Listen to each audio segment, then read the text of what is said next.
राजीनाम्याची मागणी जी आहे ती केली जाते। शरद पवार गटानं विधानसभा अध्यक्ष माझं एकदा अपील सादर झालं की नंतर तुम्हाला मी देतो मुलाखत। चालेल, मात्र ते असं म्हणतात की कायदेशीररित्या तुम्ही अपात्र आहात। ठीक आहे, कायदेशीररित्या बघू आपण कायदेशीर काय आहे. अपात्र आहे का पात्र आहे ठरवू आपण। सर, साहित्य संमेलनामध्ये बराच गदारोळ झालेला पाहिजे। नीलम गोरे मला माहिती यांचे उद्धव मला ठाकरेंबद्दल वक्तव्य माहिती केलं। मला माहिती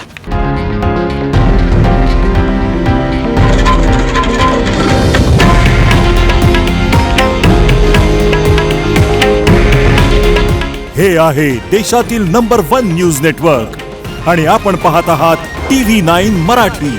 काळजी तुमची, हित महाराष्ट्राचं।